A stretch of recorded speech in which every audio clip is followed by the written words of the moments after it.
সুপ্রিয় চাকরি প্রত্যাশী বন্ধুরা, আপনাদের সবাইকে স্বাগতম জানাচ্ছি।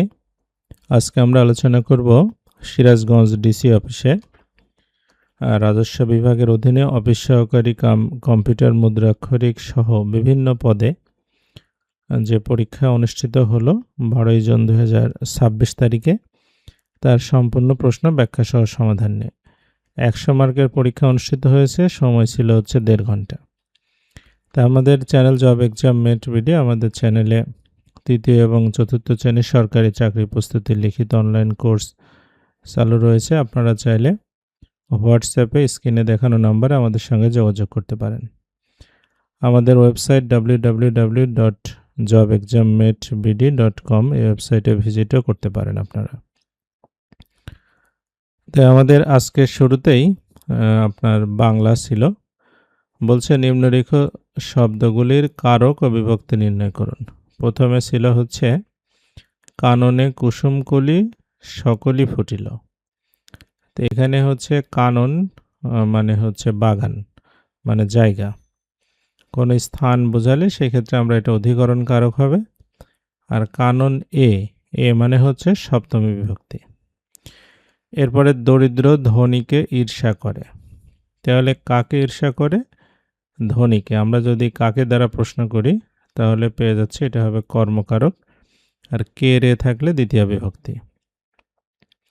3 নম্বর প্রশ্ন বলছে কলমের খোঁচা দিও না। কলমের খোঁচা মানে কিসের দ্বারা খোঁচাটা দিবে? কলম দ্বারা, তাহলে এটা করণকারক। আর র এর হলে ষষ্ঠী বিভক্তি। রতনে রতন চিনে, তা কে চিনবে রতন? রতনে, তাহলে রতন হচ্ছে কর্তৃকারক। আর এ যেহেতু আছে সপ্তমী বিভক্তি। এরপরে বাংলার মুখ আমি দেখিয়ে আসি। কি দেখিয়ে আসি? মুখ দেখিয়ে আসি, তো এটা কর্মকারক এবং হচ্ছে মুখ শূন্য বিভক্তি। এরপরে আমরা আসি হচ্ছে 2 নম্বর ছিল শুদ্ধ করে লিখুন। প্রথমে ছিল মৌনতা, এটা শুদ্ধ হবে হচ্ছে মৌন। তারপরে উচ্ছ্বাস, উচ্ছ্বাস বানানে হস্য চয়ে ছয়ে বয় জফলা আকার দন্তস্ব। সুষ্ঠু বানানো হবে দন্ত শয় হস্য দন্ত শয় ঠয় হস্য সুষ্ঠু। বুদ্ধিজীবী বানান বয়স্য দয় দয় হস্যিকার জয় দীর্ঘী বয় দীর্ঘী। এবং অধীনস্থ বানান শুদ্ধ হবে হচ্ছে অধীন। 3 বলছে ব্যাস বাক্য সহ সমাস নির্ণয় করুন। প্রথমে ছিল চা বাগান। চা বাগান মানে হচ্ছে চায়ের বাগান, এটা হচ্ছে ষষ্ঠী তৎপুরুষ সমাস। তারপরে হচ্ছে রান্নাঘর, রান্নার জন্য ঘর বা রান্নার নিমিত্তে ঘর, এটা চতুর্থী তৎপুরুষ সমাস। গ নম্বর ছিল বক ধার্মিক, এটা হবে বকের ন্যায় ধার্মিক, অপমান কর্মধারায় সমাস। উপকূল, কুলের সমীপে অব্যয়ভাব সমাস। এবং অনশন, ন অসন, নয় তৎপুরুষ সমাস। 4 নম্বর প্রশ্ন ছিল সঠিক উত্তর লিখুন। প্রথমটা ছিল অবরোধবাসিনী গ্রন্থের লেখককে। অবরোধবাসিনী গ্রন্থের লেখক হচ্ছে বেগম রোকেয়া সাখাওয়াত হোসেন। ভানুসিংহ ঠাকুর মানে কার ছদ্মনাম? এটা রবীন্দ্রনাথ ঠাকুরের। শওকত উসমানের প্রকৃত নাম কি? শেখ আজিজুর রহমান। দেশে বিদেশে গ্রন্থের রচয়িতাকে সৈয়দ মুস্তফা আলী। রাইফেল রুটি আওরাত কি ধরনের উপন্যাস? এটা মুক্তিযুদ্ধ ভিত্তিক উপন্যাস, যেটা আনোয়ার পাশা রচনা করেছেন। এরপরে বলছে ভাব সম্প্রসারণ করুন, চোরে না শুনে ধর্মের কাহিনী। তো এই ভাব সম্প্রসারণটার পিডিএফ ফাইল, আমাদের এই টোটাল কোশ্চেনের পিডিএফটাই আমাদের ওয়েবসাইটে দেওয়া আছে, আপনারা সেখানে ভিজিট করতে পারেন। এরপরে আসি হচ্ছে write a paragraph on the cyber crime. Cyber ক্রাইমের উপর একটা প্যারাগ্রাফ লিখতে হবে, তো এইটারও আপনার হচ্ছে পিডিএফ ফাইলে পেয়ে যাবেন। 7 নম্বরে আসি, বলছে কারেক্ট দ্য সেন্টেন্সেস। প্রথমে ছিল copy this word by word, এটা হবে copy this word for word, মানে একদম হুবহু কপি করতে বলছে। তারপর I have a strong headache, এটা হবে I have a bad headache, মানে একটা মাথা ব্যথা আছে, খারাপ মাথা ব্যথা। He is in wrong, he is in the wrong. The doctor saw her pulse, pulse তো দেখা যায় না, এটা হবে the doctor felt her pulse. I called with him in his office, এটা হবে I called on him at his office, মানে আমি তার সাথে তার অফিসে সাক্ষাৎ করেছিলাম। 8 নম্বর বলছে ট্রান্সলেট ইনটু ইংলিশ, ছেলেটি গোল্লায় গেছে। The boy has gone to the dogs. বিপদ কখনো একাকী আসে না, মিসফরচুন নেভার কামস অ্যালোন। আমি লোকসঙ্গীত গাইতে পছন্দ করি, I like to Singh folk song. বাংলাদেশের মানুষ অতিথি সেবায় বিশ্বাসী, the people of Bangladesh believe in hospitality.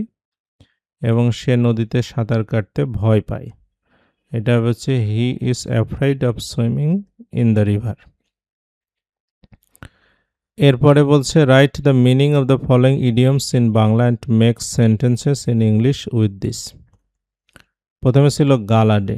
গালা ডে মানে হচ্ছে উৎসবের দিন।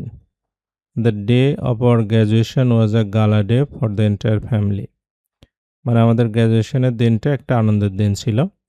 হাই অ্যান্ড লো, এটা অর্থ হচ্ছে সর্বত্র, সব জায়গায়। I searched high and low for my lost key but I still couldn't find them, মানে আমি এখনও চাবিগুলো পাইনি, যদিও সর্বত্র আমি সার্চ করেছি। এরপরে ছিল হচ্ছে আয়রন উইল, মানে দৃঢ় সংকল্প। With her iron will she ওভারকেম all obstacle and achieved her dream, মানে তার দৃঢ় ইচ্ছাশক্তির জোরে সমস্ত বাধা অতিক্রম করেছিল এবং স্বপ্ন পূরণ করেছিল। মেক রুম হচ্ছে স্পেস তৈরি করে দেওয়া, স্থান করে দেওয়া। Move the chairs to make room for the guest. এবং অন অ্যান্ড অন, এটা অর্থ হচ্ছে কন্টিনিউয়াসলি বা অবিরামভাবে। The teacher kept talking on and on about the history of the country even after the bell rang, ঘন্টা বাজার পরেও teacher ইতিহাস বলে যাচ্ছিলেন। এরপরে 10 নম্বর বলছে fill in the blanks appropriate words দিয়ে। প্রথমে ছিল the man is guilty of theft, হবে এটা, মানে চুরির দায়ে দোষী হয়েছে লোকটি। I made my mind to go there, made up মানে মনস্থির করা, সেখানে যাওয়ার জন্য আমি মনস্থির করলাম। এরপরে বলছে the cat is jumping the box, এটা ইনটু ওভার ইন তিনটাই বসাতে পারেন। The cat is jumping into the box, মানে বক্সের মধ্যে ঢুকে গেছে বিড়ালটা জাম্প করে। The cat is jumping over the box, মানে জাম্প করে উপর দিয়ে ওই পাশে চলে গেছে, মানে টাচ করেনি। Are the cat is jumping in the box, মানে জাম্প করে গিয়ে ওখানে হচ্ছে সে বসেছে, মানে ইয়ের উপরে, বক্সের উপরে। আই স্টুড ইউ, এর স্টুড বাই বা বিহাইন্ড ইউ, মানে পাশে, মানে তার সাপোর্ট করা বা সমর্থন করা। এরপরে আসি, বলছে I will come back in 5 minutes, মানে আমি 5 মিনিটের মধ্যে ব্যাক করব, বা উইদিন 5 মিনিটস। এরপরে 11 ছিল যদি a to the power 4 plus a square b square plus b to the power 4 equal to 3 এবং a square plus ab plus b square equal to 3 হয়, তবে a স্কোয়ার প্লাস b স্কোয়ারের মানটা কত হবে। তো এটা আগে আপনার খনিজ সম্পদ উন্নয়ন ব্যুরোর অফিস সহকারী কাম কম্পিউটার মুদ্রাক্ষরিক পদে এসেছিল 2022 সালে। তো এখানে আমরা প্রথমে a to the power 4 plus a square b square plus b to the power 4 equal to 3, এটাকে আমরা ভেঙে ফেলবো। a স্কোয়ার, তারপর স্কোয়ার দেবো, আর a স্কোয়ার b স্কোয়ারকে 2a স্কোয়ার b স্কোয়ার লিখে নেব। এটা b স্কোয়ার, তারপর হোল স্কোয়ার। এখানে 2a স্কোয়ার b স্কোয়ার ছিল, সেটা মাইনাস করে একটা a square b square minus করে দেবো, ইকুয়াল টু 3। তাহলে এখানে হচ্ছে a square plus b square টোটালটার উপর whole square minus ab whole square equal to 3। তাহলে a স্কোয়ার মাইনাস b স্কোয়ারের সূত্র আবার হবে, অর্থাৎ a square plus ab plus b square, আরেকটা হচ্ছে a square minus ab plus b square. এখানে আপনার দেখেন a square plus ab plus b স্কোয়ারের মান 3 দেওয়া আছে, সেটা বসাই দেব। তাহলে এখানে আমাদের 3 দিয়ে ভাগ করে দিলে a square minus ab plus b স্কোয়ারের মানটা হবে 1। এটা একটা সমীকরণ নাম্বার দিলাম। আর a square plus ab plus b স্কোয়ারের মান 3 অঙ্কে দেওয়াই আছে। এখন এই দুইটা সমীকরণ আমরা যোগ করব, 1 আর 2। তাহলে আমরা a square minus ab plus b square আর a square plus ab plus b square যোগ করলে 3 আর 1 4, ab কেটে গেলে 2a square plus b square equal two 4, a square plus b স্কোয়ারের মানটা হবে হচ্ছে 2। এটাই হচ্ছে উত্তর। 12 নম্বর বলছে a plus B plus C equal to 9, A B B C A C equal to 31 হলে a square plus B square plus C স্কোয়ারের মানটা কত হবে? এটা হচ্ছে বিসিএসআইআর, যেটা ঢাকায় মানে সায়েন্স ল্যাব, সেটার অফিস সহকারী কাম কম্পিউটার মুদ্রাক্ষরিক পদে 2022 সালে এসেছিল। তো এখানে আমরা হচ্ছে প্রথমে a plus B plus C equal to 9, এটাকে আমরা উভয় পাশে স্কোয়ার যদি করি তাহলে a plus B plus C whole square equal to 9 square. এটা সূত্র লিখলে a square plus B square plus C square plus 2ab BC AC. A B BC এসির মান, A B plus BC plus এসির মান 31 দেওয়া আছে, সেটা বসাই দিলাম। আর 81, 9 9 81, তাহলে এটা হচ্ছে আপনার 31-এর ডাবল হচ্ছে 62, ওই পাশে মাইনাস করলে A square plus B square plus C square, এটা হবে হচ্ছে 19। 13 নম্বর বলছে যে 4% হার মুনাফায় কোনো টাকা 2 বছরের সরল মুনাফা ও চক্রবৃদ্ধি মুনাফার পার্থক্য 1 টাকা হলে মূলধন কত? এটা হচ্ছে বিআরডিবির মাঠ সংগঠক পদে 2023 সালে এসেছিল। তা আমরা মনে করি মূলধন মানে আসল হচ্ছে 100 টাকা, তাহলে সরল সুদ হবে 100 টাকা 4% হারে 2 বছরে 8 টাকা। আর চক্রবৃদ্ধি সুদে যদি যাই তাহলে আমাদের প্রথম বছরে সুদ হবে 100 টাকার 4%-এ 4 টাকা, পরের বছরে 104 টাকা 4% হবে, অর্থাৎ হচ্ছে আপনার 4 টাকা 16 পয়সা। তাহলে চক্রবৃদ্ধি সুদ হবে 4 টাকার 4 টাকা 16 পয়সা মিলে হচ্ছে আপনার দুইটা যোগ করলে 8 টাকা 16 পয়সা। আর সরল সুদ হচ্ছে আপনার 8 টাকা, তাহলে পার্থক্য হবে 16 পয়সা। তাহলে পার্থক্য যখন 16 পয়সা তখন হচ্ছে আসলে 100 টাকা, 1 টাকা হলে হচ্ছে আসলে হচ্ছে 100/16 অর্থাৎ 625 টাকা। আচ্ছা, এরপরে আসি 14 নম্বর, বলছে 2 অঙ্ক বিশিষ্ট একটি সংখ্যার অঙ্কদ্বয়ের সমষ্টি হচ্ছে 9।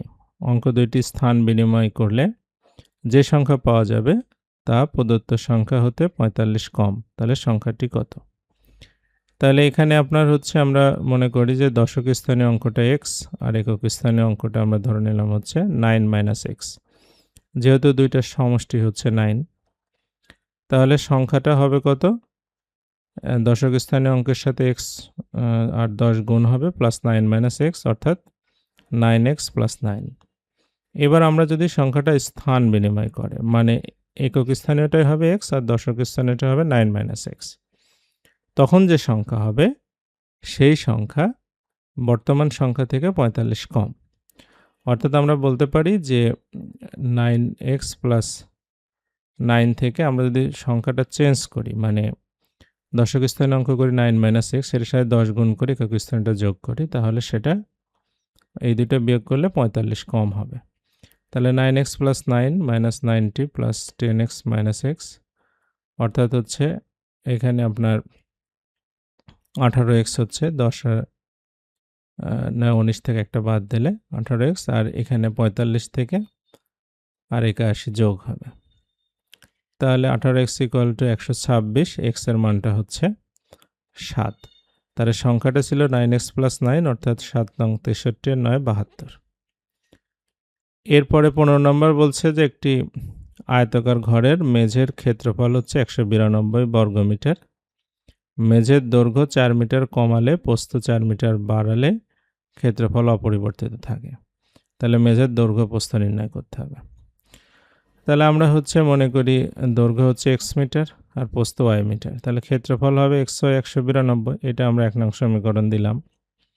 এবার দৈর্ঘ্য হচ্ছে 4 মিটার কমাবো, মানে x - 4, প্রস্থ বাড়াবো অর্থাৎ y + 4, তখনও ক্ষেত্রফল 192 হবে। তো এটা যদি আমরা গুণ করি তাহলে xy প্লাস 4x - 4y - 4 4 16 হবে। xy এর মান হচ্ছে 192 দেওয়াই আছে, সেটা এখানে বসাই দিলাম। তাহলে উভয় পাশ থেকে 192 তুলে দিলে 4x - 4y = 16 হবে, অর্থাৎ 4 কমন নিলে x - y এর মানটা হবে হচ্ছে 4। অ্যান্ড x এর এখন মানটা এখানে হবে y + 4। এখন এই x এর মানটা আমরা 1 নং সমীকরণে বসাবো। 1 নং সমীকরণ ছিল xy, অর্থাৎ x এর মানটা y + 4 আর y বসালে y² + 4y - 192, তাহলে y² প্লাস 4y মাইনাস 192 এর এটা আমরা মিডল টার্ম করব, তাহলে হচ্ছে এটা 16y মাইনাস 12y মাইনাস 192। তাহলে y কমন নিলে একটা হবে y প্লাস 16 মাইনাস 12 কমন নিলে y প্লাস 16, অর্থাৎ y প্লাস 16 একটা, y মাইনাস 12 একটা। তার মানে y এর মানটা হবে 12, 16 তো গ্রহণযোগ্য হবে না কারণ মাইনাস আসছে। তাহলে আমাদের প্রস্থটা হচ্ছে 12। এই y এর মান আবার আমরা 2 নং সমীকরণে যদি বসাই তাহলে x এর মানটা পেয়ে যাব 12 4 16। তার মানে আমাদের দৈর্ঘ্য হবে 16 মিটার আর প্রস্থ হবে হচ্ছে 12 মিটার। আচ্ছা, এরপরে আমরা হচ্ছে 16 নম্বর প্রশ্নে আসি। বলছে এক ব্যক্তি হচ্ছে মাতা 2 কন্যাকে রেখে মৃত্যুবরণ করেছেন। তার সম্পত্তির পরিমাণ 1000 ডেসিমেল। মুসলিম ফরায়েজ আইন অনুসারে কে কত ডেসিমেল সম্পত্তি পাবে? তো এটা আইন সম্পর্কে আমার অত ভালো ধারণা নাই, এই জন্য আমি এই প্রশ্নটা সমাধান করলাম না। 17তে বলছে নাম জারি করার জন্য কি কি কাগজপত্র লাগে। প্রথমত হচ্ছে এনআইডির কপি, ছবি, মালিকানার দলিল মানে রেকর্ড খতিয়ান যদি থাকে সেটা, বা মূল দলিল, খতিয়ানের কপি সর্বশেষ যেটা, খাজনা রসিদ। আর যদি উত্তরাধিকার সূত্রে পেয়ে থাকে তাহলে হচ্ছে ওয়ারিশ সূত্রে প্রাপ্ত হলে ওয়ারিশান সার্টিফিকেট। আর যদি আদালতের মাধ্যমে হয় তাহলে সেটার কপি। এগুলো দিলেই হবে। সায়রাত মহল কাকে বলে? 2টা সায়রাত মহলের নাম কি? সায়রাত মহল হচ্ছে যেখান থেকে সরকার ইনকাম করে থাকে, কৃষি জমি না কিন্তু অন্যগুলো, যেমন আপনার জলমহল, বিল, হাওর, নদী, হাট বাজার, এগুলো। বালুমহল। 19 নম্বর বলছে পিপিআর এর মধ্যে সরকারের কয় পদ্ধতি, কত প্রকার ও কি কি? পিপিআর পাবলিক প্রকিউরমেন্ট রুলস যেটা, সেখানে অনুসারে সরকার ওটিএম করতে পারে, ওপেন টেন্ডার্স মেথড, তারপরে LTM, limited tendering method, 2 stage tendering method, TSTM, তারপরে হচ্ছে request for quotation method, RFQM, আর হচ্ছে ডিপিএম মানে ডিরেক্ট প্রকিউরমেন্ট মেথড, এগুলো করতে পারে। 20 নম্বর বলছে মৌজা ম্যাপে কোন কোন স্কেল তৈরি করা হয়। মৌজা ম্যাপে হচ্ছে 16 ইঞ্চিতে 1 মাইল, 32 ইঞ্চিতে 1 মাইল, আর 64 ইঞ্চিতে 1 মাইল। এটা বিভিন্ন এলাকা ভেদে আলাদা আলাদা আছে। আচ্ছা, আবার 80 ইঞ্চিতে 1 মাইল পৌরসভার মধ্যে হলে। দান আর উইলের মধ্যে 2টা পার্থক্য কি? দান হচ্ছে যে সাথে সাথেই এটা কার্যকর হবে, আর উইল হচ্ছে যখন উইলকারীর মৃত্যু হবে তখন কার্যকর হবে। আর দান হচ্ছে দাতা জীবিত থাকা অবস্থায় তার সম্পূর্ণ সম্পত্তি যে কাউকে দান করতে পারে। আর মুসলিম আইন অনুসারে 3 ভাগের 1 ভাগ হচ্ছে উইল করা যায়। এরপরে বলছে সংজ্ঞা লিখুন। প্রথমে ছিল মৌজা। সিএস সার্ভে যেটা হয়েছিল সেখানে নির্দিষ্ট সীমানা চিহ্নিত করে রাজস্ব আদায়ের জন্য যে ভৌগোলিক সীমানা সেটাকে বলা হয় মৌজা। দাখিলা হচ্ছে কি ভূমির মালিকের কাছ থেকে যে খাজনা দেওয়ার পরে ভূমি মানে অফিসে তহসিলদার থাকে, সে যে ফর্মে রসিদ দেয় সেটার নামই খাজনা, দাখিলা। সিএস রেকর্ডটা হচ্ছে 1888 থেকে 1940 সালে ব্রিটিশ সরকারের আমলে যে ক্যাডাস্ট্রাল সার্ভে হয়েছিল সেটাই সিএস রেকর্ড। তারপরে হচ্ছে পরিত্যক্ত সম্পত্তি মানে 1971 সালে স্বাধীনতা যুদ্ধের সময় যেসব ব্যক্তি বাংলাদেশের নাগরিকত্ব ত্যাগ করে চলে গেছেন তাদেরকে এনিমি হিসাবে ট্রিট করা হয় এবং তাদের স্থাবর অস্থাবর সম্পত্তি প্রথমে ছিল এনিমি প্রপার্টি, পরে এটা আবার স্বাধীনতার পরে পরিত্যক্ত সম্পত্তির নামকরণ করা হয়েছে। জনসংখ্যা বিষয়ক শিক্ষাকে কি বলে? ডেমোগ্রাফি। আয়তনে বাংলাদেশের ক্ষুদ্রতম জেলা নারায়ণগঞ্জ। বাংলাদেশে কয়টি জেলার সাথে সুন্দরবনের সীমানা রয়েছে? 5টা। বাগেরহাট, খুলনা, সাতক্ষীরা, পিরোজপুর, বরগুনা। ডাল গবেষণা কেন্দ্র ঈশ্বরদীতে। হরমুজ প্রণালী কোন 2টি দেশের মধ্যে অবস্থিত? ইরান আর ওমানের মাঝখানে। কম্পিউটারের মূল মেমোরি তৈরি হয় কি দিয়ে? সিলিকন। বাংলাদেশের কোন নদীকে মৎস্য হেরিটেজ ঘোষণা করা হয়েছে? হালদা নদী। তারপরে হচ্ছে পাইকনেট, এটা কি? এটা ব্লুটুথ প্রযুক্তির মাধ্যমে গঠিত একটি ক্ষুদ্র নেটওয়ার্ক। কম্পিউটার বাগ কি? এটা হচ্ছে কম্পিউটারের সফটওয়্যার যার মাধ্যমে প্রোগ্রামের এররগুলো খুঁজে পাওয়া যায়। আর ডুরান্ট লাইন কোন দুটি দেশের মধ্যে? এটা হচ্ছে পাকিস্তান ও আফগানিস্তানের মধ্যে। তো এই ছিল আমাদের আজকের প্রশ্নের সমাধান। ভালো লাগলে লাইক, কমেন্ট, শেয়ার, সাবস্ক্রাইব করবেন। এতক্ষণ সাথে থাকার জন্য আপনাদের সবাইকে অসংখ্য ধন্যবাদ।